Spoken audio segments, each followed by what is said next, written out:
नमस्कार। BITnepal.com को फेसबुकबाट प्रत्यक्ष प्रसारित यो संस्थासँग सिर्जनाको आवाजको अर्को बसाइमा फेरि पनि म भूपेन्द्र महत उपस्थित भइसकेको छु। सधैँको चाहिँ आइतबारको यो बसाइमा फेरि पनि मलाई प्रविधिमा BITnepal.com का सञ्चालक मित्र शैलेश पोखरेलले साथ दिइरहनु भएको छ। सबै श्रोता र दर्शकहरूलाई हार्दिक अभिवादन गर्दै म आजको पाहुनालाई यो कार्यक्रममा आमन्त्रण गर्न चाहन्छु। आज मसँग सङ्गीत सर्जक तथा प्रसिद्ध गायक पारस मुकारङज्यू हुनुहुन्छ। 2.5 दशकदेखि साङ्गीतिक सिर्जनामा र साधनामा रहनुभएका प्रसिद्ध सङ्गीतकार मुकारङका झन्डै 1 दर्जन एकल एल्बम छन् भने 400 भन्दा बढीमा उहाँले सङ्गीत सिर्जना गरिसक्नु भएको छ। सङ्गीतकार सङ्घ नेपाल, रोयल्टी सङ्कलन समाज, प्रस्तुता समाज जस्ता नेपाली सङ्गीतको हक र हितमा संलग्न विभिन्न सङ्घ संस्थामा आबद्ध रहनुभएका आजका मेरा पाहुना सङ्गीतकार तथा गायक पारस मुकारङलाई म यो कार्यक्रममा हार्दिक स्वागत गर्न चाहन्छु। सर, यहाँलाई हार्दिक स्वागत छ।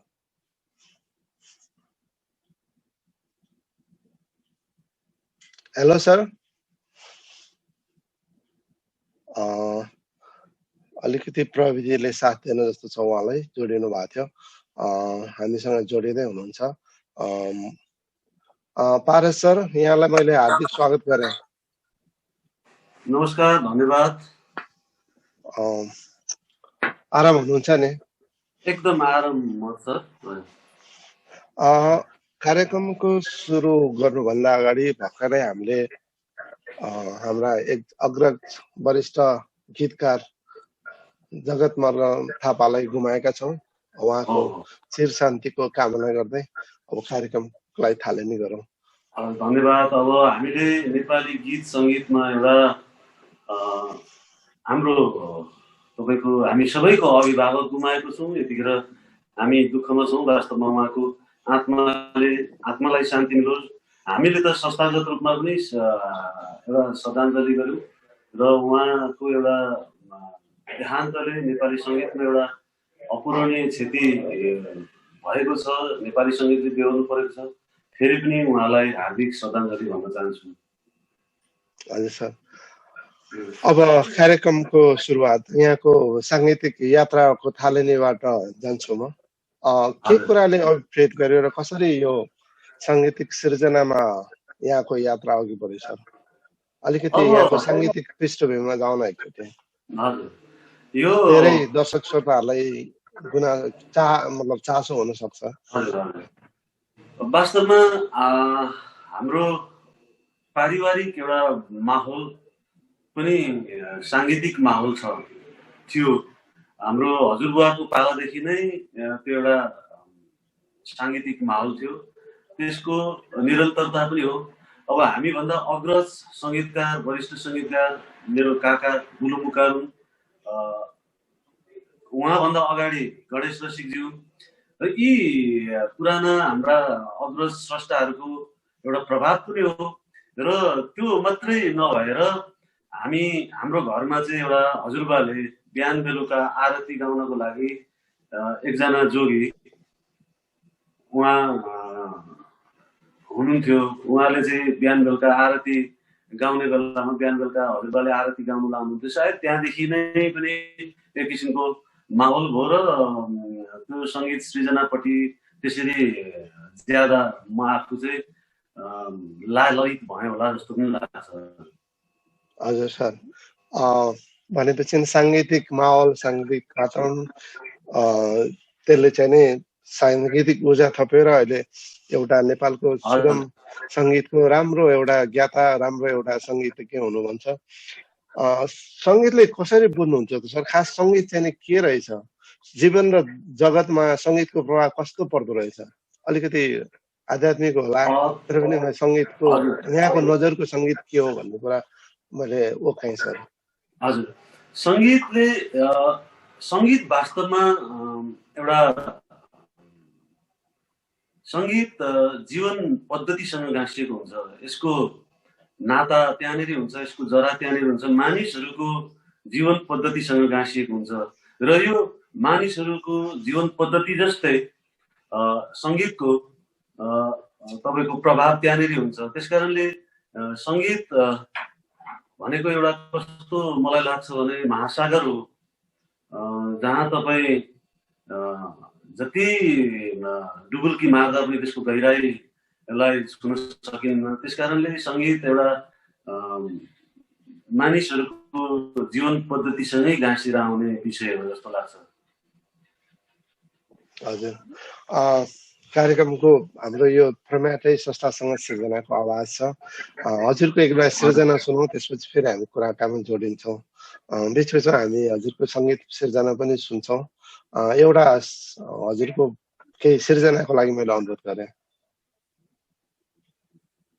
खासमा कस्तो छ भन्दाखेरि म गीत गाउनलाई मलाई गाह्रो हुन्छ। म आफू गायक नभएको कारणले ज्यादा सङ्गीत कम्पोज गर्छु, सङ्गीत गर्छु। तैपनि म यो सबै यत्रो प्लेटफर्म सरहरूले मलाई दिनुभएको छ। आम श्रोता दर्शकको लागि आफूले भनिसकेपछि, हजुरले भनिसकेपछि म एउटा गुनगुनाउने प्रयास गर्छु। हर्मोनियम पनि साथै भएको कारणले मलाई त अलिकति सहज छ। म मेरो यो मैले 22-23 वर्षको उमेर हुँदाखेरि बनाएको गीत छ। थोरै म 2 टुक्रा सुनाउँछु। आधा उमेर निन्द्रैमा बित्यो भन्ने गीत जगदीश समालजीले गाउनु भएको। जगदीशजी पनि अहिले त अमेरिकातिरै हुनुहुन्छ होइन? अहिले हजुर अमेरिकामा हुनुहुन्छ, राम्रो गायक हुनुहुन्छ। हजुर अमेरिकामा हुनुहुन्छ।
धन्यवाद। आहा, कति मिठो, यो निकै चर्चित गाना सुन्न पायो। यो यहाँ त बिहानको समय हो, यो बिहानको समय एकदम सार्थक भएको जस्तो फिल भयो। निकै राम्रो गाउनु भयो, यसको लागि धेरै धेरै धन्यवाद। अब फेरि कुराकानीमा म जोडिन्छु। तपाईँ अलिकति शास्त्रीय सङ्गीतको ज्ञान पनि भएको मान्छे, मोहनराज जोशी, गोपालनाथ योगीसँग शास्त्रीय सङ्गीत सिक्नु भएको छ र तपाईँका सङ्गीतमा निकै सङ्गीतको गहिराई बुझेको सङ्गीत कारको रूपमा तपाईँलाई चिनिन्छ। अहिले चाहिँ नि चाँडै नाम कमाउने हुटुटीमा सङ्गीतमा सङ्गीत कर्ममा हुमिएका थुप्रै सर्जकहरू भेटिन्छ। टिक्ने भन्दा बिक्ने, सुन्ने या महसुस गर्ने भन्दा हेर्ने, होइन? यो संस्कृति समयको माग हो कि यसले सङ्गीतलाई मिसगाइड गरेको हो कि यसलाई कसरी लिनु भएको छ तपाईँले? यो अहिले यहाँले भने जस्तो अहिले यो समयको जल्दो बल्दो समस्या नै हो। यो समस्याकै रूपमा यसलाई लिनुपर्छ। अझ तपाईँले भन्न छुटाउनु भयो भाइरल भन्ने एउटा त्यो म अर्को प्रश्नमा गाँसिँदैछु। त्यो कुराहरू मेरो जिज्ञासाको रूपमा यसले के गर्यो भन्दाखेरि समय अनुसार मान्छेहरू समयसँगै हिँड्नुपर्छ, समयसँगै अपडेट हुनुपर्छ, यो स्वाभाविक हो। तर अहिलेको गीतहरूमा तपाईँको के भइदियो भन्दाखेरि त्यो कन्टेन्ट जुन हुन्छ गीतमा एउटा कन्टेन्ट हुनुपर्ने चिजहरू अलिक कम भएको र एकदम चाँडो लोकप्रिय हुनुपर्ने एकदम सुपर डुपर भएर तपाईँको सफलता हासिल गरिहाल्नुपर्ने अथवा स्टारडमको जुन एउटा मोह छ, स्टार भइहाल्नुपर्ने, त्यसले गर्दा चाहिँ साधना कम भयो।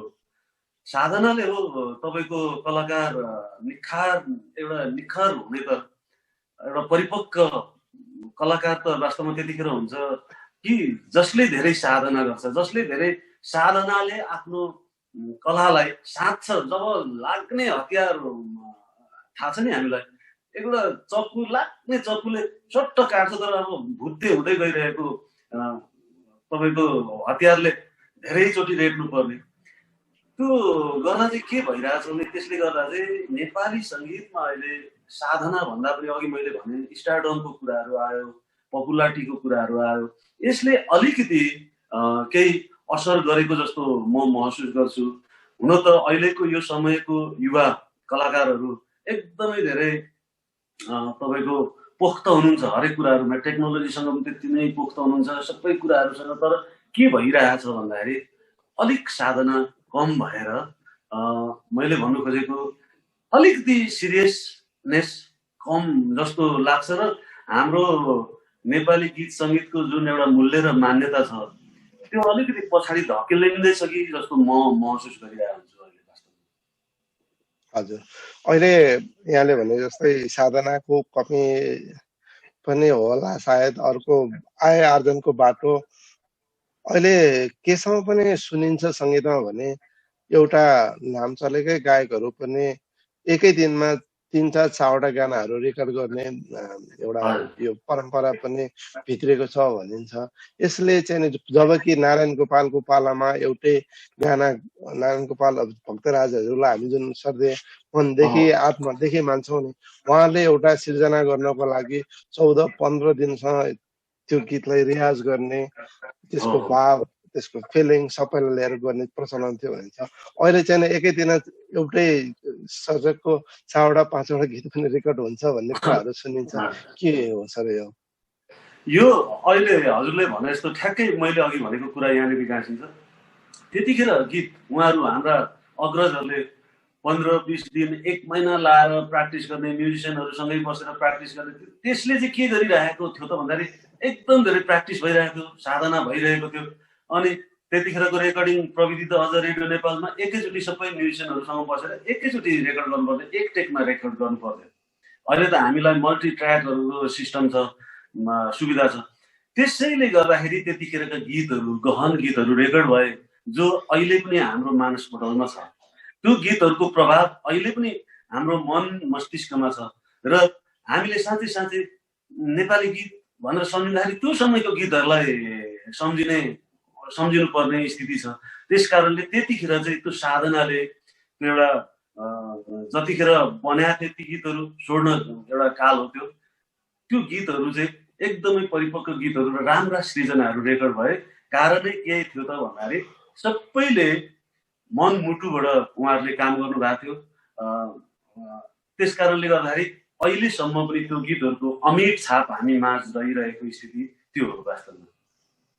हजुर, भनेपछि अहिले सङ्गीत जुन धारमा बग्नु पर्ने, जता जाने पर्ने हो त्यतैतिर नगएर अलिकति अलमल्लिएको अलिकति बाटो बिराएको हो त नेपाली सङ्गीतले के यसै मैले अर्को प्रश्न गालेँ के अहिले समयअनुसार यो टेक्नोलोजी प्रविधिको कारणले गर्दा सुन्ने दर्शक श्रोता नै अर्कै चाहिँ त्यस्तै डिमान्ड बढेर हो या हामीले सही सङ्गीतको सही परिभाषा अथवा सङ्गीतको सही मर्म अहिलेका युवा जत्थाहरूलाई दिन नसकेको हो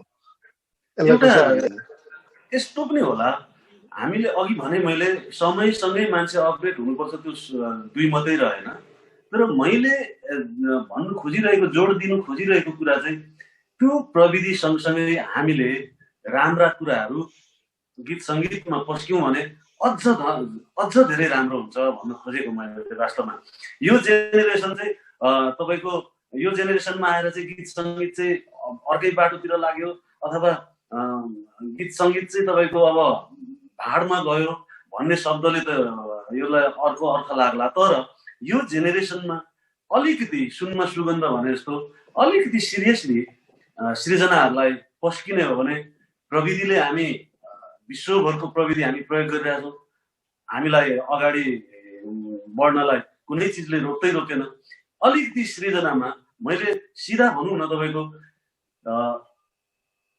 गीत तपाईँको कतिखेर बाँच्छ भन्दाखेरि शब्दले बाँच्ने हो मेरो बुझाइमा त्यो छ हामीले अलिकति साहित्यिक चेत भएका गीतहरू समाजलाई दिने खुराकहरू कन्टेन्टहरू अलिकति कन्टेन्ट बेसमा काम गऱ्यौँ भने अहिले जुन किसिमले नेपाली सङ्गीतको बजारको एउटा फैलावट छ त्यो भन्दा अझ सुन्दर हुन्छ भन्ने चाहिँ मलाई लाग्छ हजुर पक्कै पनि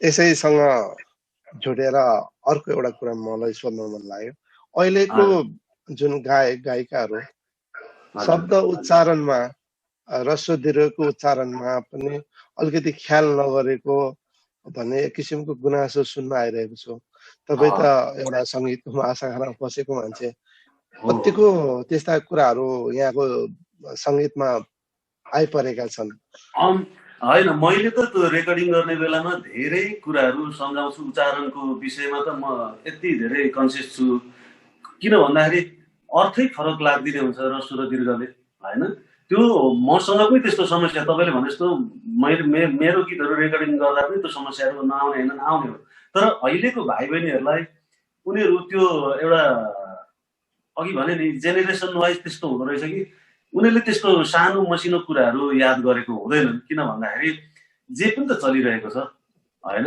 सानो कुराले के असर गर्छ उसले त्यो त्यतातिर याद गरिरहेको हुँदैन वास्तवमा तर यो जेनेरेसनलाई हामीले सिकाउँदै लानुपर्छ किनभने उच्चारणले यति ठुलो अर्थ राख्छ सङ्गीतमा कि त्यसको फरक अर्थ लाग्दिन्छ उच्चारण गलत भयो भने यो कुराहरू चाहिँ अहिलेको भाइ बहिनीहरूलाई हामीले सिकाउँदै लाने हो अवश्य समस्या छ यहाँहरूले नै सङ्गीतलाई जोगाउने हो यो कार्यको लागि म सराहना पनि गर्दछु र फेरि मैले सर अब एउटा अर्को फेरि केही गुनगुनाउनको लागि फेरि मैले हजुरलाई हार्दिक अनुरोध गरेँ अलिकति सुन्छ हजुरको अब गला मिठो छैन भन्नुहुन्छ हुन त त्यो सङ्गीतकार र गायकको विशेषता नै हो तर मिठो गाउनुहुन्छ यसमा दुईमत छैन एउटा सिर्जनाको लागि मैले फेरि अनुरोध गरेँ त्यही त यो बाजा सँगै भएपछि एउटा पक्कै ऊर्जा पनि थपेको छ सर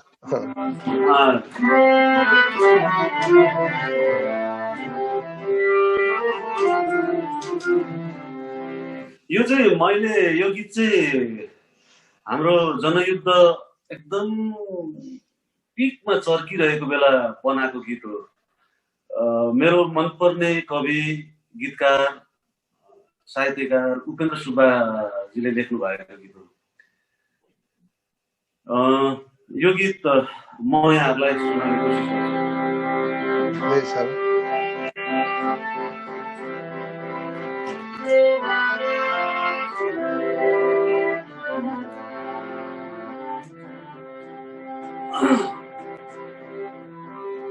धेरै वर्षपछि हो धेरै वर्षपछि म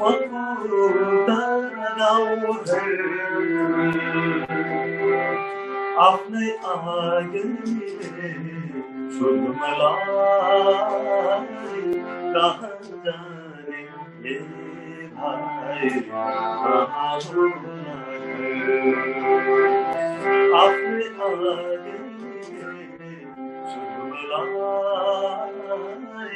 कहाँ जाने ए भाइ कहाँ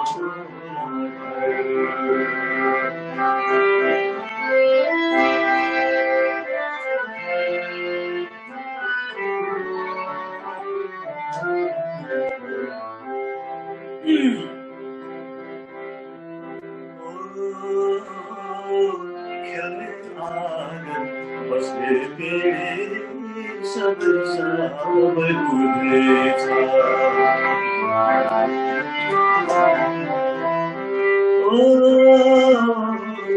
खेल्ने आँगन बस्ने पिँढी सबै बुझ्नेछ मेरै घरको सङ्घर्षकी सोधे घरमा छ मेरै घरको सङ्घर्षकी सोधे घरमा छ नाग्दै लाग्ला सङ्घार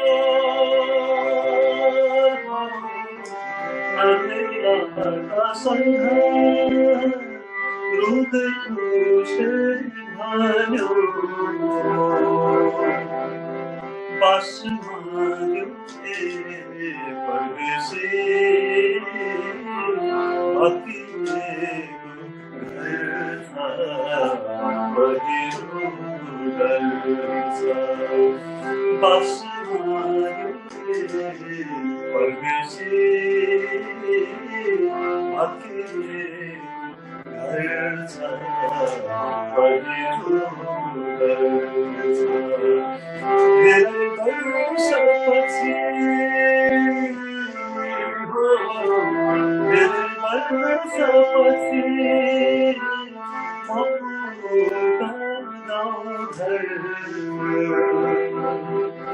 आफ्नै आँगनले सोध्नु मलाई कहाँ जाने भाइ कहाँ जाने भाइ धन्यवाद धन्यवाद सर यो अर्को सुमधुर आवाजको लागि। पक्कै पनि यहाँ हामीलाई हेरिरहनु दर्शक श्रोताहरूले अर्को फेरि साङ्गीतिक मनोरञ्जन दिनुभएको छ। अब हजुरकै यो साङ्गीतिक आरोह यो साङ्गीतिक बसाइमा आइपरेका कुराहरूप्रति जाउँ। कहिलेकाहीँ हजुरलाई यो सङ्गीत सिर्जना गर्नको लागि आय आर्जनको रूपमा होस् या आय आर्जनको रूपमा यसो अलिकति खर्च जुट्छ भनेर मन नपरेको मन नछोएको सङ्गीतहरू सिर्जना गर्नु परेको अवस्था या कुनै नाम अलिक गहकिलो नाम भएको संस्थाको सङ्गीत भर्नु परेको तर सङ्गीत चाहिँ नि अलिकति मन नछोएको त्यस्तो अवस्थाहरू आइपर्छन् कि पर्दैनन्? त्यस्तो अवस्था आएको छ कि छैन सर? एउटा मलाई यो जिज्ञासा जान्नु जस्तो कुनै शब्द हेर्ने बित्तिकै आहा जस्तो लाग्ने र कुनै जबरजस्ती गर्नुपर्ने पर्दाका क्षणहरू एउटा सङ्गीत कर्मीको उसमा कतिको आइपर्छ? एउटा यो प्रशस्त आउने कुरा हो। पहिलो कुरा चाहिँ के भन्छु भन्दाखेरि शब्द हेर्नु बित्तिकै आहा वा भन्ने त्यो त्यत्तिकै पनि त्यो राम्रो भइहाल्यो। त्यो स्वाभाविक सहज ढङ्गले त्यो सङ्गीत तपाईँको गर्न सकिन्छ। अर्को कुरो चाहिँ आय आर्जनसँगै गाँसिएर तर मन नभए पनि गरौँ न त भनेर मैले चाहिँ अहिलेसम्म गरिनँ। किन भन्दाखेरि म जति पनि सङ्गीत गर्छु म मन लाएर गर्छु। त्यस कारणले मैले चाहिँ त्यो त्यसरी अहिलेसम्म हेरेको छुइनँ र सङ्गीतलाई म आय आर्जनसँग गाँस्दिनँ पनि। वास्तवमा सङ्गीत भनेको आत्माले गर्ने कुरो हो, मनले गर्ने कुरा हो, एउटा कर्म होला, त्यसैबाट बाँच्नु पर्ला, आफ्नो ठाउँमा रह्यो। तर आय आर्जनै गर्छु भनेर म सङ्गीतमा लागेका थिइनँ पनि र लाग्ने छैन पनि। तर जति सङ्गीत गर्छु जति काम गर्छु एउटा मनदेखि गर्छु भनेर लागे र अहिलेसम्म निरन्तर त्यसरी नै गरिरहेको छु होइन। अब त झन्डै 3 दशक पुग्दैछ मेरो साङ्गीतिक यात्रा। अहिलेसम्म मैले निरन्तर काम गरिरहेको छु। कारण के हो त भन्दाखेरि मैले सङ्गीतलाई यो आय आर्जनसँग कहिले पनि गाँसिन होला। दुःख भयो होला यत्रो यो काठमाडौँ जस्तो महँगी ठाउँमा बस्दाखेरि। अहिले त एक किसिमको एउटा पारस मुकारुङ भनेर यहाँहरूले चिने जस्तै चिन्नुहुन्छ दर्शक श्रोताहरूले। तर कुनै समय मेरो सुरुवातको साङ्गीतिक जीवन सुरुवातको समयहरूमा त धेरै गाह्रो थियो, कठिन थियो। काठमाडौँमा त्यस्तो कोही चिन्जान अथवा त्यस्तो न कुनै जागिर थियो। खालि यही सङ्गीत सिक्छु सङ्गीत पढ्छु भनेर भोजपुरदेखि हाम फालेको मान्छे हो। त्यस कारणले त्यतिखेर बरु समस्या थियो, धेरै किसिमको दुःख र समस्याहरू झेल्दै आइयो। तर मैले चाहिँ अघि तपाईँले भने जस्तो आय आर्जनको कारणले त्यस्तो गर्नु भएको छ कि छैन त भन्दाखेरि मैले चाहिँ आय आर्जनसँग गाँसिन सङ्गीतलाई। जीवनमा मैले जीवन जस्तै हुनुपर्छ सङ्गीत भनेर सङ्गीत गरिरहेँ र अहिले पनि निरन्तर गरिरहेको छु। सर अर्को प्रश्न पनि तपाईँको थियो यहाँ कहिलेकाहीँ नैतिक बोझ भनौँ न अलिकति ठुलो अग्रज एकदमै नाम चलेको व्यक्तित्व जसको सधैँ एउटै एकनासको शब्द सिर्जना हुन्छ भन्ने छैन। कहिलेकाहीँ त्यस्तो अलि व्यक्तित्व हाबी भएको तर शब्द चाहिँ ठिकै ठिकै भएको त्यस्तोमा चाहिँ सङ्गीत कर्म गर्नु परेको छ कि छैन? अर्को प्रश्न त्यस्तो म के हो भन्दाखेरि अग्रज स्रष्टाहरू जस्तो मैले धेरै अग्रज स्रष्टाहरूको गीत गरेको छु। बरु म तपाईँले भन्नुभन्दा म चाहिँ कस्तो भएको छु भने त्यो शब्द लिइसकेपछि अब मैले कसरी गर्ने होला सङ्गीत, त्यसको मैले यो शब्दको डेप्थसम्म म पुग्न सक्छु कि सक्दिनँ भनेर बरु मलाई त्यस्तो भएको। जस्तो भैराई काइलाज्यूको एउटा गीत मैले सङ्गीत गरे हो। त्यो गीत मैले उहाँको घरबाट लिएर आएपछि निदाउनु सकेको थिइनँ क्या त्यो रातमा। अब कसरी गर्ने, माग्नु त मागिहालेँ, गरिहालेँ, ल्याइहालेँ। अब उहाँले सोच्नु भएको जस्तो भएन भने कसरी अब एउटा हुन्छ नि त्यो त्यस्तो चाहिँ भएको छ बरु। तर मैले बनाएर गीत सङ्गीत गरेर त्यो मेरो स्रष्टासँग सङ्गीतकार भन्ने एउटा कार्यक्रम गरेको थिएँ। मैले आफ्नो गीतहरू आफै गाएर कविजीहरूलाई सुनाएको थिएँ। त्यतिखेर उहाँलाई प्रमुख अतिथि बनाएको थिएँ, भैराई काइलाज्यू र अमर गुरुङ सरलाई। उहाँलाई म आफैले हार्मोनियम बजाएर गीत गाएर सुनाउनु पाएँ र ल राम्रो गरेछौ, खुसी लाग्यो, मैले यस्तो सोचेको थिइनँ तिमीलाई भन्दाखेरि त्यो दिन फेरि मलाई एकदम धेरै खुसी मिलेको थियो। एउटा हुन्छ नि त्यो बरु त्यस्तो छ। मैले कहिले पनि त्यो अग्रज स्रष्टाहरूको गीत गरेर ठिकै हो शब्द, तर अब भनिहाल्यो गरौँ न त भनेर त्यसरी गर्नु परेको छैन। पक्कै पनि यहाँ जस्तै भएर त थोरै सङ्गीतकारहरू मध्येमा तपाईँ पनि एक पर्नुहुन्छ जो सङ्गीतको गहिराई बुझेर सङ्गीत सिर्जना गर्नुहुन्छ। यो हाम्रो अभाग्य पनि हो। भलै हामी अहिले हजुरले अघिल्लो कुरामा आउँदै थियौँ, हामी यो भाइरल ट्रेन्डिङ रातारात हिट हुने अब त्यो क्याटेगोरीमा त्यस वर्गमा हामी नपरौँला। तर तपाईँलाई साँच्चीकै सङ्गीतमा भिजेका सङ्गीतको मर्म बुझेका मान्छेलाई एकदम मन पराएका छन्। त्यो पक्कै पनि हो। यो गुणात्मक कामको अलिकति मूल्याङ्कन बिस्तारै हुन्छ होला सायद। यो हाम्रो साङ्गीतिक बजारको नियति नै हो। म एकचोटि फेरि हजुरकै सङ्गीततिर म फर्केँ। हजुरकै गरेको सङ्गीत अहिले सङ्गीतको रुचि कस्तो छ कि अथवा यो के हो भन्ने कुरा म यसमा जोड्छु। जस्तो किन तिमी जस्तो पत्थर हुन नजानेको शुभ मुखारिनको शब्द सुनिता थेगिमको स्वरमा भएको यो गाना मलाई एकदम मनपर्छ। हाम्रो शुभजी राम्रो कवि गीतकार। मेरो बेदाग चन्द्रमुखी त्यत्तिकै राम्रो छ। त्यो गाना सुन्दाखेरि पनि मन आनन्द दिन्छ। बसन्त थामसोहाङको शब्द र भीषण मुखारमको स्वर।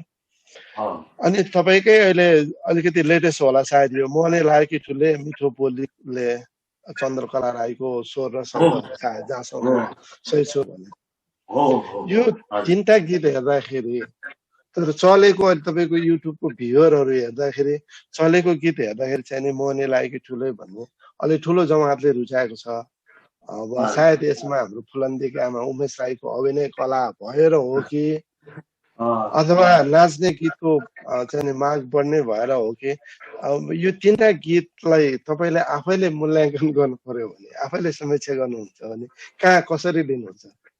अलिकति आफैले गरेको सिर्जना सबै प्यारो नै हुन्छ, त्यही पनि एउटा संगीतकारको मन मैले छाम्न खोजेँ। हजुरले एकदमै कस्तो मैले त सोच्दै नसोचेको प्रश्न गर्नु हो। साँच्चै मजा लाग्यो मलाई।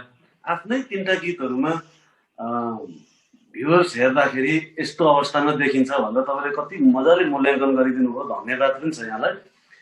वास्तवमा किन मैले तिमी जस्तो पत्थर हुन नजानेको भन्ने गीत मैले 22-23 वर्षको म हुँदाखेरि मेरो सुरुवातको समयको गीत हो त्यो। त्यो गीतलाई किन मैले तिमी जस्तो पत्थर हुन नजानेको भन्ने गीत रेडियो नेपालमा रेकर्ड भएको हो। त्यतिखेर लास्मित राईज्यूले गाउनु भएको। अहिले यो हामीले यसलाई चाहिँ फेरि एउटा रिएरेन्जमा नयाँ सिङ्गरलाई गाउनु लाउनु त भनेर एउटा मैले नै त्यतिखेरको अब रेकर्डिङहरू अलिक कमजोरी भयो भनेर गर्नु अहिले गरे हो। सुनिता बहिनीले गाएछ। अब चन्द्रमुखी एक किसिमको त्यो फरक अलिकति मैले गरिरहेको भन्दा प्याटर्न भन्दा अलिकति फरक भएर गरौँ न त कस्तो हुँदो रहेछ भनेर गरेको सिर्जना हो। र त्यो ठुले भन्ने गीत चाहिँ तपाईँको चन्द्रकला राई बहिनी हाम्रो भोजपुरको, अनि अघि भने जस्तो हजुरले दादा एउटा गीत मलाई बनाइदिनु पर्यो, म गाउने कोसिस गर्छु भने यसो सुनेको स्वर मिठो छ, ठिक छ नि, यो त राम्रो कुरा हो नि भनेर मैले बनाइदिएँ। तर यो तीनैवटा गीतको नेचर के भने फरक छ। किन मैले तिमी जस्तो पत्थर हुन नजानेको भनेको एकदमै यो सेन्टिमेन्टल त्यति प्रेम गीतमा त्यति सेन्टिमेन्टल गीत छ। यो मान्छेको सुन्दाखेरि एउटा सहज एउटा तपाईँको आफ्नो एउटा अपनत्व लिन सक्छ, त्यो बनाउन सक्छ त्यो गीतले। त्यसको भाव पक्ष एकदमै गहन छ र गम्भीर छ। चन्द्रमुखी पनि यति तपाईँको मायालु गीत हो, त्यो लभ सङ हो, उसको अलिकति भाव फरक हो। तर ठुले चाहिँ के हो त भन्दाखेरि ठुले पनि लभ सङै हो, तर के गरियो त भन्दाखेरि त्यसमा चाहिँ मैले अघि तपाईँले भने जस्तो यो चाहिँ अलिकति मान्छेहरूलाई यसो नाच्न मिल्ने गरी एउटा वयस्क केटीको फिलिङ छ, त्यसलाई अलिकति रोमान्टिक गरेर नाच्न मिल्ने गरी बनाउन त भन्दाखेरि भ्युअर्स त्यहाँनिर आयो। त्यस कारणले के रहेछ मेरो मूल्याङ्कन भने मान्छेहरूले श्रोताहरूले गीत सुन्दाखेरि अलिक अल्छी नलाग्ने नै गीत सुन्न खोज्ने हो कि के हो भन्ने चाहिँ मलाई पनि लाग्छ। तर गीतको आफ्नो आफ्नै मूल्य हुन्छ, मान्यता हुन्छ होइन। र म चाहिँ प्राय गरी आफूलाई म सङ्गीत गर्दाखेरि सेन्टिमेन्टल सङ्गीतमा चाहिँ म अलिक जम्न सक्छु भन्ने लाग्छ। मलाई चित्त बुझ्छ भनौँ न सेन्टिमेन्टल सङ्गीतहरू कम्पोज गर्दाखेरि, र ज्यादा मेरो सेन्टिमेन्टल गीतहरू नै छ। तर अब ठुले जस्तो गीतहरू चाहिँ अलिकति धेरै रुचाएको देखियो यहाँले भन्नुभयो। किन भन्दाखेरि त्यो चाहिँ अलिकति नाच्न मिल्ने, अलिकति रमाइलो गरौँ न त भनेर भन्दाखेरि सामूहिक समूहमा नाच्न मिल्ने पनि भएको कारणले नै त्यो भ्युअर्स त्यसको धेरै आएको हुनुपर्छ। र स्वाभाविक अहिलेको समय मानिसहरूले दिगदार भइसकेको छ, मान्छेहरूसँग फ्रस्ट्रेसन छ। कहिले कोभिड भनौँ, कहिले के भनौँ, अनि हाम्रो जस्तो देशमा त भ्रष्टाचार भनौँ, के भनौँ, यो सारा कुराहरू मान्छेहरू फ्रस्ट्रेट भइरहेको हुन्छ। र अलिकति रमाइलो गीतहरूलाई नै ज्यादा रुचाउने चाहिँ त्यो कारणले रहेछ कि के हो भन्ने म पनि त्यो अड्काउने गएको छु।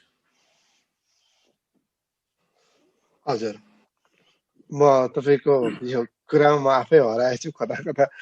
अहिले यो सङ्गीतको मर्म बुझ्ने जमातहरू अहिले अलिकति हराएको, एकाग्रमा बसेर सङ्गीत सुन्ने, सङ्गीत साधना गर्ने माहौल अहिले हटेको जस्तो कस्तो मलाई पनि त्यो र म तपाईँको उसमा नै म आफै हराएर कता कता कल्पनामा म आफै हराए जस्तो लाग्यो। एकदम साह्रै राम्रो कुराहरू राख्नुभयो, पक्कै पनि थियो। अलिकति म अब हजुरलाई यहाँ चाहिँ नि हजुरको शुभचिन्तकको एकचोटि म्यासेन्जरमा आएको सन्देशहरू पढेर सुनाउँछु। त्यसपछि फेरि हामी एउटा सिर्जनाको लागि म अनुरोध गर्छु अनि फेरि कुराकानीमा जोडिन्छौँ। किरण अधिकारी हाम्रो एकजना यहाँको चाहिँ स्रष्टा, कार्यक्रम सञ्चालक, उहाँले नमस्कार पारस सर भन्नुभएको छ। सुमे सिंहले गायिका जहाँसम्म लाग्छ। उहाँले दाइ हजुर कति मिठो आवाज, मेरो मनपर्ने गीत अघि जगदीश समालको स्वरको गीतलाई उहाँले सम्झिनु भएको छ। उमेश राज पोखरेलले पनि नमस्कार दाजु भन्नुभएको छ। महेन्द्र राजले वा दाजु सेवारो भन्नुभएको छ, सेवा भन्नुभएको छ।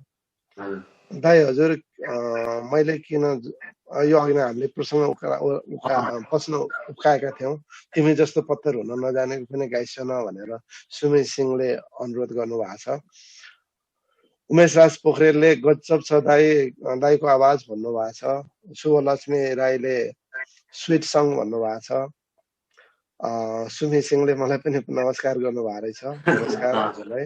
सुमीजी राम्रो गीतकार हुनुहुन्छ। रचना अन्जान राईले वाउ स्विट भोइस दाई भन्नुभएको छ। यान्मी चामलिङले सुपर भन्नुभएको छ। हाम्रा स्रष्टा गजलकार शीतल काजुमिनीज्यू जुन यो कार्यक्रमको संयोजक पनि हुनुहुन्छ, उहाँले पारसज्यूको सुमधुर आवाजले यो साँझलाई सार्थक बनाइदियो भन्नुभएको छ। यो चाहिँ यहाँको बिहान हो, पक्कै पनि अर्को सर्जक स्रष्टा चित्र कोइरालाले नमस्कार आदरणीय सरहरूमा भन्नुभएको छ। अनि सुमी सिंहले फेरि दाइ हजुर कृपया गरेर किन मैले तिमी जस्तो गाइसन भन्नुभएको छ। त्यो अनुरोध हाम्रो रहनेछ। त्यो गीत मलाई पनि साह्रै मन परेको हो। यो बसाइमा म उहाँलाई त्यही गीतको अनुरोध गर्न चाहे। अर्का गीतकार हाम्रा स्रष्टा रवि मानसिंह बस्नेतले नमस्कार कति मिठो भन्नुभएको छ। निलम श्रेष्ठले हाम्रो यहाँको यहीँ बस्नुहुन्छ, निकै मिठो स्वरको धनी पनि हुनुहुन्छ, उहाँले लभली भन्नुभएको छ। हरि बस्ताकोटी अर्का सर्जकले झिल्के मिल्के गीतहरू सुपरहिट हुने नयाँ जमाना आयो, शब्दहरूबाट साहित्य अलगियो, संस्था साधना गर्दैनन् अचेल, नग्नता बिग्ने यो समयमा सुगम सङ्गीतको अबको भविष्य कस्तो दुःखद हुन्छ पारस सर भनेर तपाईँलाई प्रश्न तेर्साउनु भएको छ। यो प्रश्नको पनि म उत्तर खोज्छु समयबाट। केही हदसम्म त यहाँले अघि यसको सम्बोधन गरिसक्नु भएको छ, अलिकति यसमा नग्नताको कुरा पनि थपिएको छ। चित्र कोइरालाले मन्त्र मुग्न बनायो भनेर थप्नु भएको छ भने निरु केसी बहिनीले नमस्कार गर्नुभएको छ। हाम्रो कादम्बिनी स्रष्टाज्यूले फेरि स्रष्टाज्यू कुरा भन्दा गीत नै सुन्ने रहर जाग्यो भन्नुभएको छ। कुरा अलिकति छुट्याउन अनुरोध गर्नुभएको छ, म त्यसमा ध्यान दिन्छु। आनन्द आयो साह्रै भन्नुभएको छ। बैरारी कालाच्याको त्यही गीत सुनाइदिन अनुरोध गरे है सर भनेर रवि मानसिंह बस्नेतले भन्नुभएको छ। विनोद कार्कीले गुड छ दाई भन्नुभएको छ। मानन्दर अभागी अर्का स्रष्टाले नमस्कार सर भन्नुभएको छ। कला साम्पाङ राईले पनि नमस्कार गर्नुभएको छ। सुषमा देवकोटा अर्को सर्जक पत्रकार, उहाँले चाहिँ साङ्गीतिक भलाकुसारी सहितको सन्ध्याकालीन प्रस्तुति नमन दुवैजना स्रष्टामा भन्नुभएको छ। बबिता श्रेष्ठले नमस्कार दाई भन्नुभएको छ। एनबी चामलिङले साहित्यकार तथा गीतकार ह्याङ्गुङ अज्ञाज्यूको शब्द र रचनाको कुनै पनि एउटा गीत सुन्न पाए आभारी हुने थिएँ भनेर भन्नुभएको छ। कालचाही गीत त पारस मुकाङज्यूले नै दिनुहुन्छ भनेर फेरि शीतल कादम्बिनीज्यूले थप्नु भएको छ। दीपक विवश आँसुले नमस्कार म्याम, साथै शीतल कादम्बिनी म्यामलाई धन्यवाद भन्नुभएको छ। सायद सर भन्नुभयो होला, अलिकति लेखैमा भएको छ। चन्द्रकला राई पनि हामीसँगै बस जोडिनु भएको रहेछ। सँगै आइपुगेको छु लाइभमा दादा, हजुरलाई हेरिरहेको छु, हजुरको कुरा सुन्दा मात्रै पनि बडो आनन्द लाग्छ, सेवा सम्झना छ है भन्नुभएको छ। दिपा राई हाम्रा अर्का स्रष्टा कवियत्री, उहाँ पनि दाई पुरानो याद आयो भन्नुभएको छ। धेरै चाहिँ यहाँ धेरै कमेन्टहरू आइरहेका छन्। राखी अर्का स्रष्टा गीतकारले पनि नमस्कार सङ्गीतकारज्यू भन्नुभएको छ। प्रकाश आचार्यले सुन्दर प्रस्तुति भन्नुभएको छ। म फेरि यो क्रमलाई फेरि जोडौँला। अब यसमै सोधिएका केही प्रश्नहरू थिए। यो अलिकति सङ्गीतको हाम्रो हरि बस्ताकोटीको एउटा प्रश्न थियो, हजुरलाई कतिको हेरेका छे। झिल्के मिल्के गीतहरू सुपरहिट हुने नयाँ जमाना आयो, शब्दहरूबाट साहित्य अलगियो, स्रष्टाहरू साधना गरेनन् अचेल, नग्नता बिग्ने यो समयमा सुगम सङ्गीतको अबको भविष्य कस्तो देख्नुहुन्छ पारस सर भनेर एउटा प्रश्न उहाँले उठाउनु भएको छ। यो प्रश्नलाई मैले यसको उत्तर खोजेँ सर। र अनि त्यो हाम्रो शुभ मुखारुङको शब्दको जुन हामीले अवश्य चर्चा गरेको अवश्य गीतको अनुरोध पनि गरेँ सर मैले। हजुर। सर्वप्रथम त हाम्रो यो कार्यक्रमलाई फेसबुक लाइभ मार्फत संसारभरि रहेर जहाँ जहाँ हुन्छ त्यहाँ रहेर हेरिदिइरहनु भएको छ। सम्पूर्णलाई मेरो एकमुष्ट नमस्कार भन्न चाहन्छु। नमस्कार। र प्रश्नका लागि हाम्रो उहाँको नाम के पो भन्नुभयो सर? हरि बस्ताकोटी। हरिजी हजुर, हरिजी खुसी लाग्यो यहाँले गम्भीर प्रश्न उठाउनुभयो र यो निकै ठुलो बहस र छलफल गरिनुपर्छ नेपाली साहित्य र सङ्गीतमा भनेर मैले उठाइरहेको विषय हो, बार बार उठाइरहेको विषय हो। वास्तवमा नेपाली सङ्गीत अझ त्यसमाथि सुगम सङ्गीत भनेर हामी भनिरहेको छौँ, यो कतातिर जाँदैछ अथवा यो हुनुपर्ने कस्तो हो भनेर छलफल हुन जरुरी छ, एउटा बहस हुन जरुरी छ। मैले भनेर बार बार भनिरहेको छु। चिन्ताको कुरो के आयो भन्दाखेरि झिल्के मिल्के गीत अथवा हजुरले त अझ भन्नुभयो नग्नता फस्टाइरहेको समयमा सुगम सङ्गीतको अबको भविष्य के होला भन्ने एउटा जुन चिन्ता छ, एउटा चाहिँ के हो त भन्दाखेरि सङ्गीत भनेको चिज चाहे जसले जेसुकै भने पनि हेर्ने भन्दा सुन्ने नै हो। सङ्गीत सुन्ने नै बनाउनुपर्छ, सङ्गीत सुनिने नै हुनुपर्छ। त्यो चाहिँ मनले सुनिने हुनुपर्छ, मस्तिष्कले सुनिने हुनुपर्छ। सङ्गीत तबसम्म, अर्को एउटा चाहिँ के हो भने सङ्गीत तबसम्म मर्दैन जति अघि पनि भने मैले, साहित्यिक चेत भएको गीतहरू मर्दैन। तर गीतमा शब्दमा साहित्यिक चेत छैन भने त्यो गीतको आयु त्यति लामो हुन्न जस्तो लाग्छ मलाई। त्यसकारणले मैले गर्ने गीतहरू प्राय गरी मैले अघि नै भने म एकदम राम्रो कन्टेन्ट चाहिँ ज्यादा खोज्छु। कन्टेन्ट बलियो भएको गीतहरू सङ्गीत गर्न रुचाउँछु। कारण के हो त भन्दाखेरि त्यो गीतको आयु लामो होस्।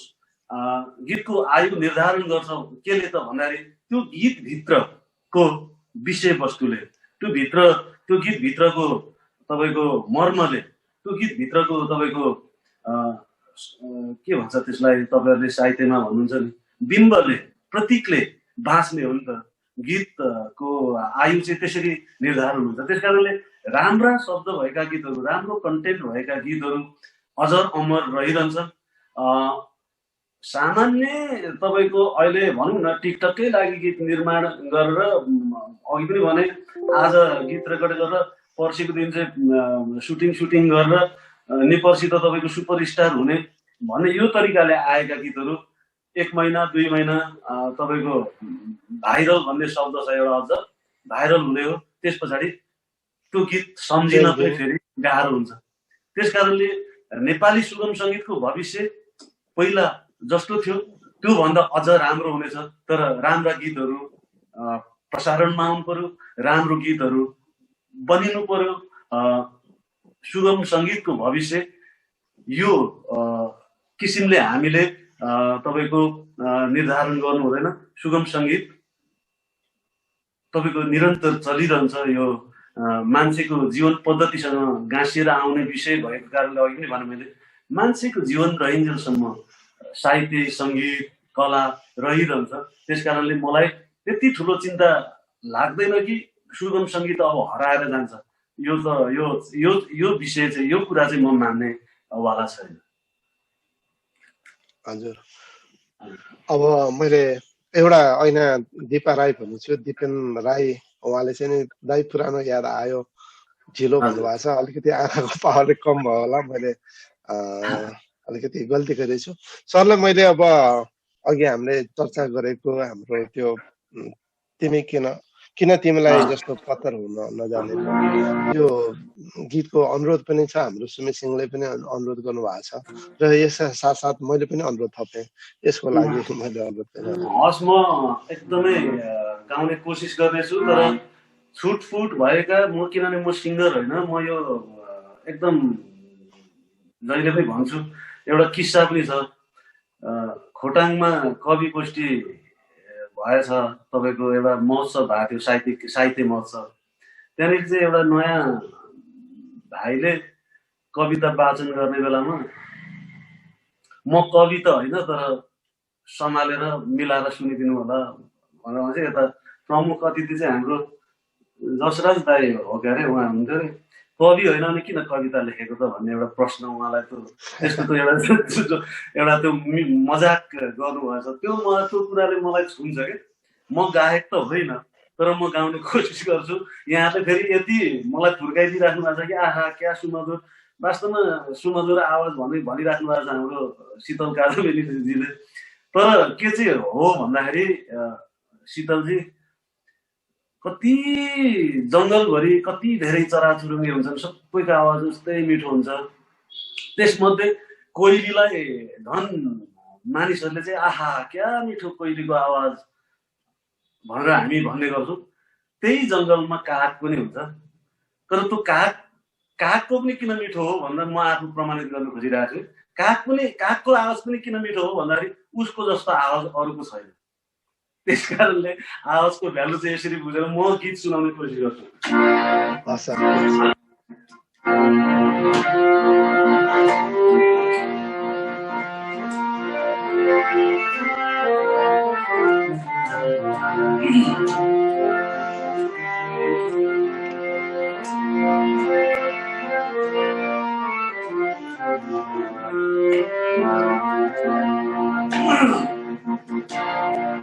यो गीतको शब्द रचना गीतकार शुभम कारोले गर्नुभएको हो। पुरानो गायन लक्ष्मित राईज्यूको थियो र अहिले नयाँ भर्सनमा पनि हामीले यसलाई बाहिर ल्याएका छौँ।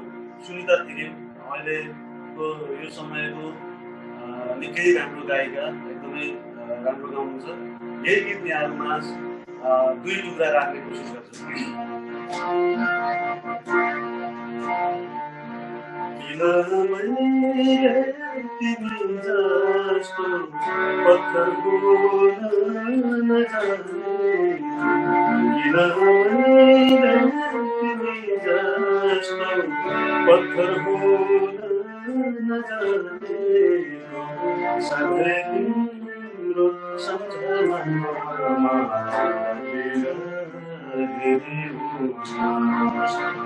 सधैँ तिम्रो सम्झनामा तिमी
धन्यवाद। एकदमै मिठो, साह्रै मन परेको, यो मलाई पनि साह्रै मन परेको।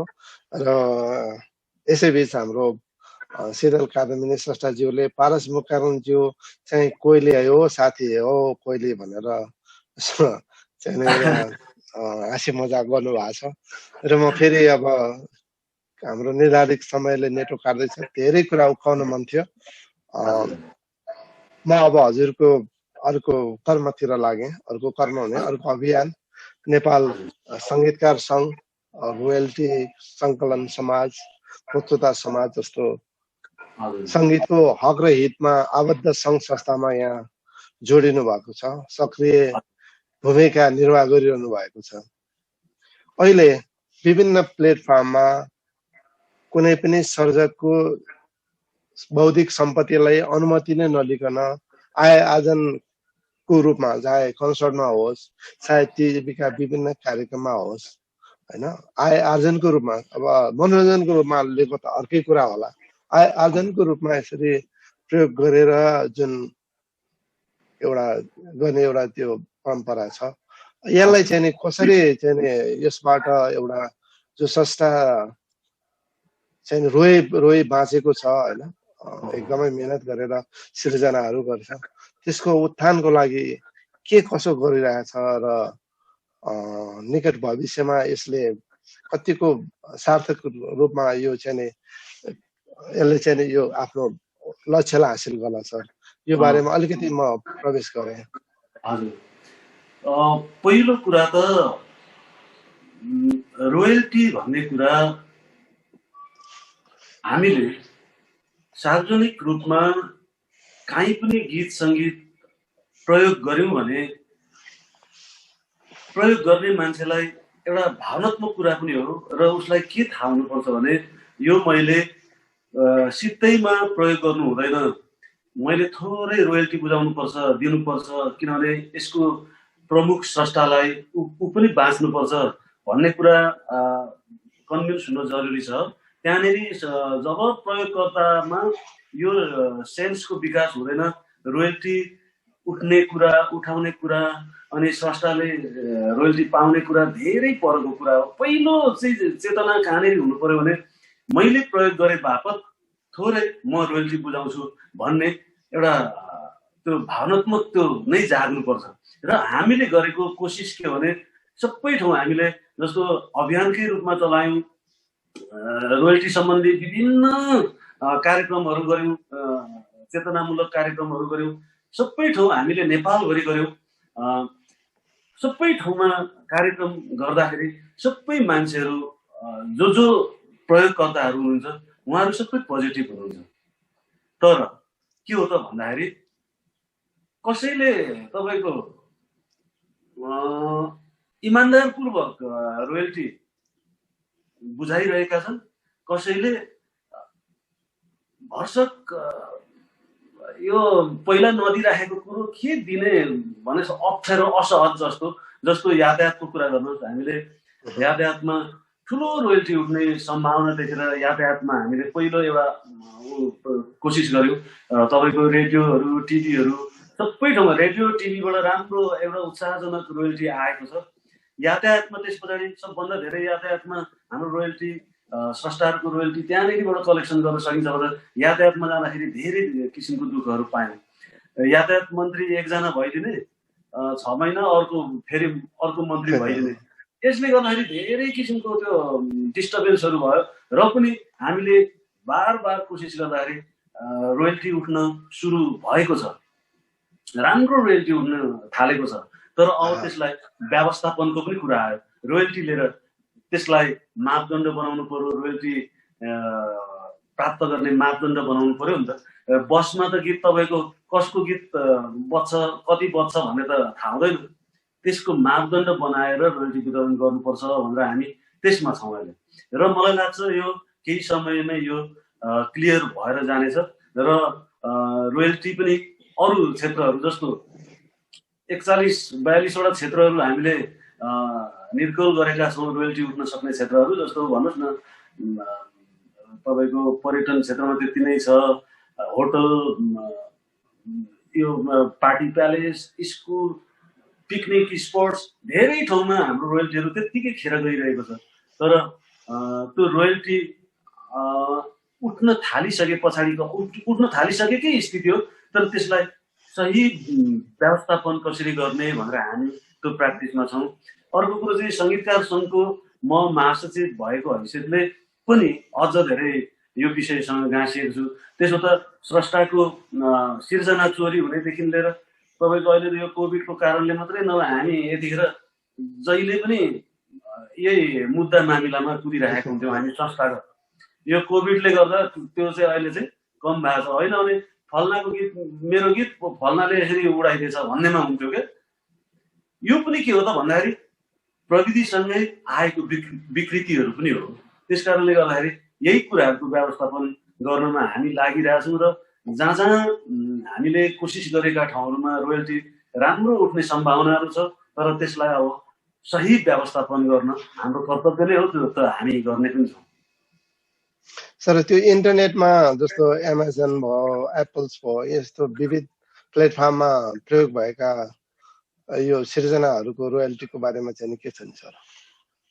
त्यो हो, हामीले पछिल्लो समयमा एउटा तपाईँको म्युजिक नेपाल विरुद्ध यादव खरेलज्यूले मुद्दा तयारी गर्नुभयो।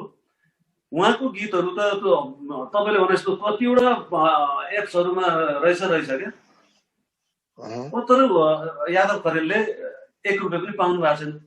तर त्यहाँनिर बिजनेस गरेको देखिन्छ, करोडौँको सङ्ख्यामा छ, करोडौँ रुपियाँको एउटा रेन्जमा बिक्री भएको देखिन्छ।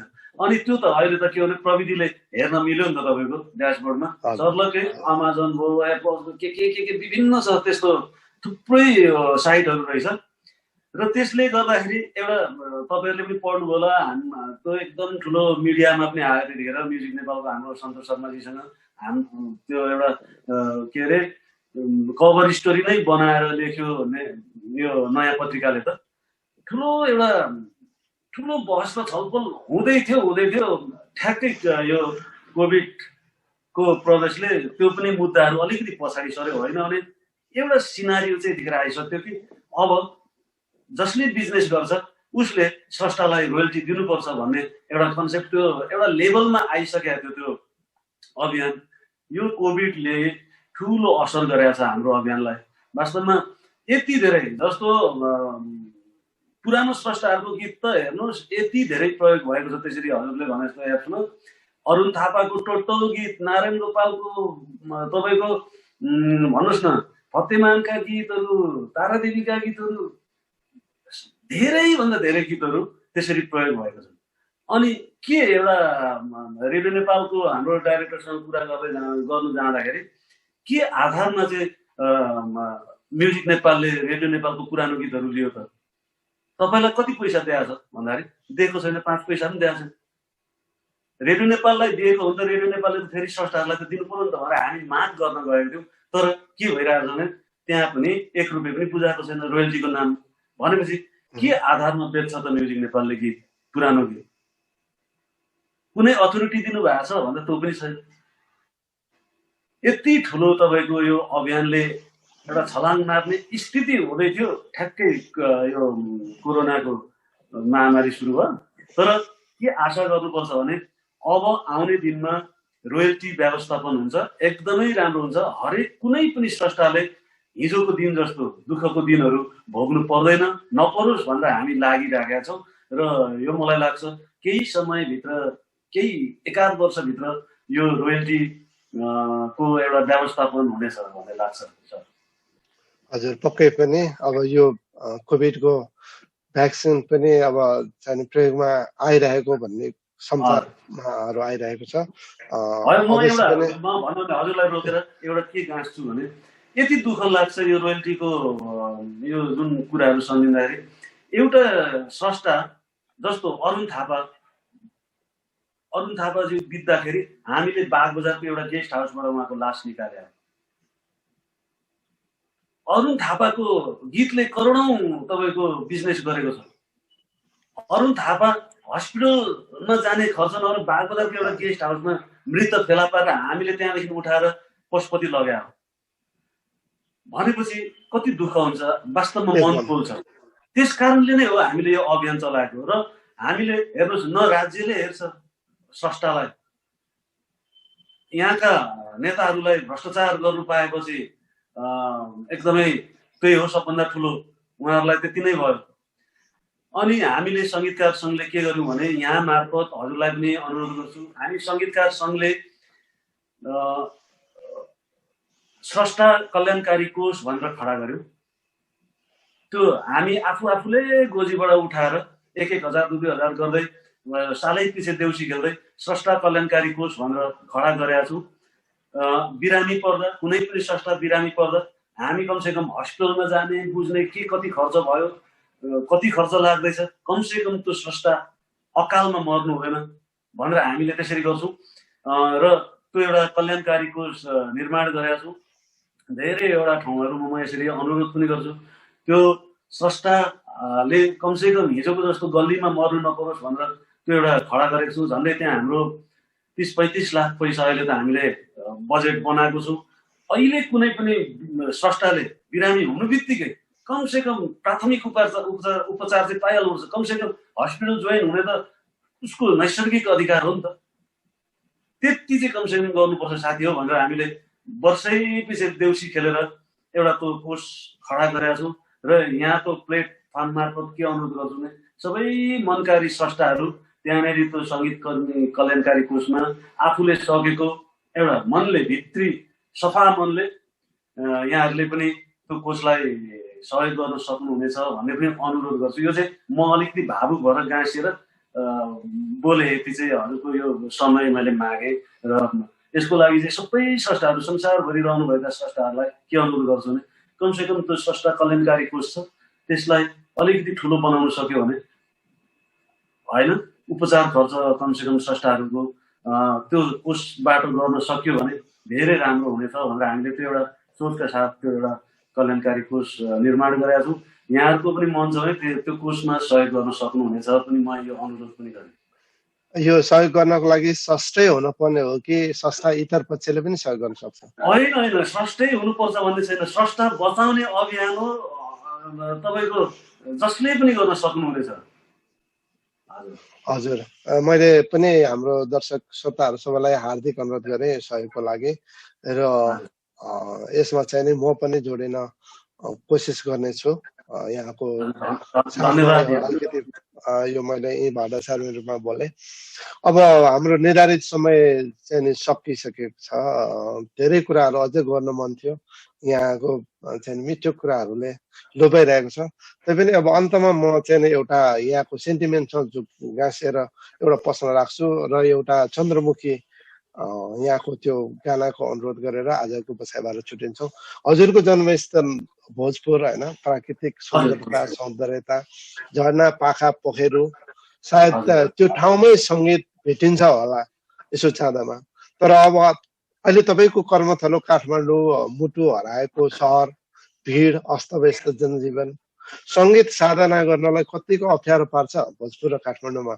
यसको प्रश्नको सम्बोधन खोज्दै म हजुरलाई चन्द्रमुखी एउटा त्यो गुनगुनाउन अनुरोध गर्छौँ र हामी कार्यक्रमबाट छुट्टिन्छौँ। सर स्वाभाविक भोजपुर र काठमाडौँमा अथवा काठमाडौँ भोजपुर र काठमाडौँ मात्रै होइन, अरू सहर र काठमाडौँमा धेरै भिन्नता छ। काठमाडौँ चाहिँ स्वार्थी सहर पनि हो। यसले तपाईँको सारा उमेर खायो, पसिना खायो, सबै खायो। अनि अघि भने जस्तो तपाईँले साधनालाई कति असर गर्छ धेरै हुन्छ त्यो। तर यहीँ नबसी पनि त, यहीँ कर्मथलो काठमाडौँलाई नै नबनाइ पनि त धर छैन हामीलाई। मलाई मात्रै होइन, सबै साधकहरूलाई त्यही नै हो। त्यस कारणले हामीले अप्ठ्यारोहरूमा पनि बाँच्न सिक्नुपर्छ। अप्ठ्यारोहरू नै हो जिन्दगी, अप्ठ्यारोलाई नै सरलीकरण गर्दै जाने हो। त्यसरी नै जिन्दगी घिस्रिँदै जाने हो, एक दिन सिद्धिने हो। बाँचिन्जेल असल कर्म गरौँ भनेर लाग्या हो र म त्यसरी नै लागिरहेको छु। सबै कुराहरू अब आफैले सरलीकरण गर्दै लाने त होला नि होइन। हजुर, मलाई एकदम मिठो लाग्यो। हुन त यहाँ हजुरलाई त्यो हाम्रो अज्ञाचीको गीतको पनि चाहिँ हाम्रो राखी गौचनले त्यो गीतको पनि अनुरोध गर्नुभएको छ। समय अलिकति पुछारमा भयो र हजुरकै चोइसमा अब आज्ञाचीको गीत गाउने हो कि चन्द्रमुखी गीत गाउने, एउटा सृजनाको लागि मैले हजुरलाई समय दिएँ। त्यसपछि हामी छुट्टिन्छौँ। मलाई प्रविधिका साथ र साथी शैलेश पोखरेलले 1 घन्टा भएको जानकारी अघि नै दिन सक्नु भएको छ। त्यही भएर राखीजीलाई म गीत सुनाउँछु बेला बेलामा, उहाँले मलाई कल गर्नुहुन्छ, नमस्कार पनि भन्न चाहन्छु। एकदमै राम्रो गीतकार, उहाँको एउटा गीतले त यस्तो बनाएको थियो मलाई, वाउ यो समयमा यस्तो गीत आयो भनेर मैले राखीजीलाई फोनै गरेको थिएँ। म आत्तिएको बेला, म मातिएको बेला, मैले त हात मागे तिमीले साथ माग्यौ भन्ने गीत के। यो गीत एकदमै राम्रो। म उहाँलाई फेरि पनि सुनाउँछु। अब तपाईँले सरले अनुरोध गरेको गीत थोरै गाउँछु, तर यो गीतलाई गाउनलाई धेरै गाह्रो छ, अप्ठ्यारो छ। म कोसिस गर्छु, खालि एक टुक्रा।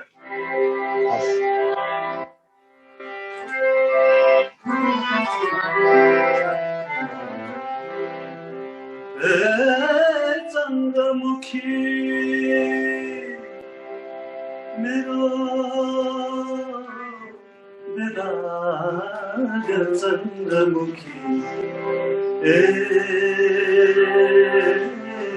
चन्द्रमुखी बेदाग चन्द्रमुखी, ए चन्द्रमुखी, ओ चन्द्रमुखी,